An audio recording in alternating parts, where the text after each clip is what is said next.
Welcome back to the Simplicity Diaries with me, Kim John Payne. Again, just well done for making the time to tune into this little podcast. This week, I wanted to sort of extend the theme that we began last time of meltdowns. It's such a big theme, you know. It's maybe worth a little bit of a follow up from last week. But today I wanted to look through the lens of meltdowns being caused by an imagination gone wrong. What I mean by that is that I've watched kids very often have meltdowns in all kinds of situations and tantrums. And it's often caused by something that they expect. There's like an imagined outcome. They've got this expectation of how they want things to go. It's like it's like a play scenario. They're playing with other kids, and they've got this imagination of how the whole play scene is going to go, and who's going to do what and how it's going to turn out. And then, of course, other kids start to have their imagination too. And for very deeply imaginative kids, that can be challenging. It can really be challenging because it's not turning out the way they imagined it. Likewise with projects. You know, a child might take on a project of some sort, and they've got this amazing idea of how it's going to look. And they've really developed this whole way of how it's going to be and how it's going to work. And then it doesn't. And they get very frustrated, and they'll throw the scissors and smash down on the cardboard box and scream and on the floor and flail. You know, this is when it gets dramatic. It might not get as dramatic as that, but it's certainly, a big outburst of emotions. Or I saw a child once just screw up the page. He was trying to draw a horse, and the horse looked like a cow. And even when the teacher, this was in a school, tried to help him have it look a little bit more like a horse, he got very angry and covered up his work and put his head down on the desk and wouldn't talk, and ended up running out the classroom. It's sort of, I don't know if this sounds a kind of counterintuitive to you, but I've noticed meltdowns often come from children with really big imaginations, and it's an imagination gone wrong. Now, that's not to say that other children don't have imaginations who don't have meltdowns.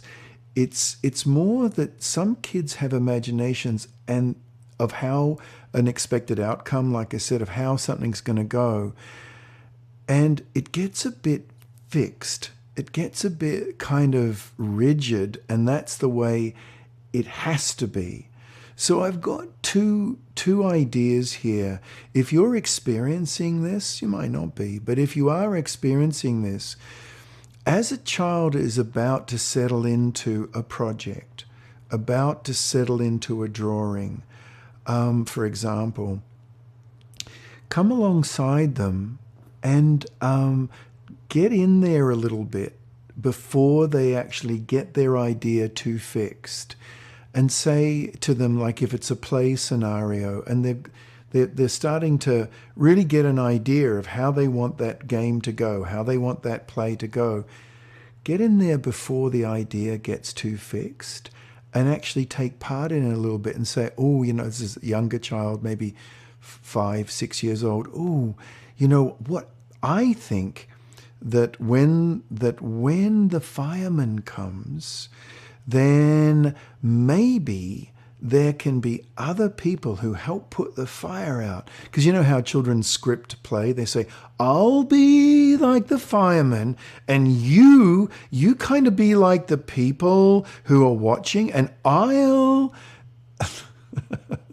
and it's beautiful, isn't it? And when they're in that, like they're rehearsing it and they're going through it, get in there and give them some alternate scenarios Likewise, if they're settling down to do a drawing, and let's just go back to the horse and the cow, just say, you know, it's really, really hard to draw a horse. It's really hard. Let's make sure there's trees there and grass. What about we put all that? And if the horse doesn't look exactly right, that's also okay, because there can be some grass and we can make that longer and it won't look like it's not. And or whatever it is, you know, but get in there and just be with them a little. That's one idea of coming alongside. Now, another a way we can come alongside is that, let's say the meltdown has happened. It's important when a child's feeling, again, really disoriented and it's just not working out, to talk to them in a way with that meet and move principle I spoke about last week, of meeting them with that tone and then dropping it down. But in this sort of version of it, using it in this way, you might say something to a child like, "It's so hard when things don't work out. Oh my goodness, it's really hard. Let's see. When we have a little bit of calm down, we can come right on back to this and we can figure out how to have that horse look more like a horse. We'll see what we can do, but let's just have a little calm down first." You see, in that way, you're really recognizing it's so hard when things don't work out, or it's so hard when things don't look the way you want, or a game doesn't go the way it's meant to go. You can recognize that. And when I've said that to kids in the past, their eyes just sort of shoot right at you, and they look, and it's like, oh, I'm understood. He understands me. You know, that kind of feeling goes a long way. So, you know, rather than saying it's okay, or no, or even getting into it and saying to a child, look, that is unacceptable. Things were going perfect. Look, it does, sweetheart, it does look like a horse. And he's looking at it saying, are you, like, what? You don't even understand.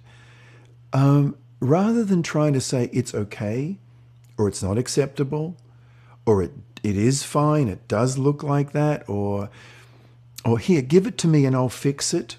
That's another one to avoid. It's just to empathize with a child. And that's not sort of saying the way you're talking is okay, because you're going to have to circle back to that and work that out as well. But it isn't increasing the meltdown. It's decreasing it by letting a child know that you really do understand that this is not working out, and that we're going to circle on back and we're going to try and figure out how to make it work. And this can be voiced up into the teen years or voiced right the way down into the toddler years. The principle is pretty much the same, is that be careful about telling a child it's okay. You know, because in their world it's not, and they need to be understood at that point. And if we tell them we get it, that it's not working out, then we become a point of orientation, actually. Okay, well, that's the second part in this little mini-series of meltdowns. And as always, I sure hope that's helpful. Okay, bye-bye for now.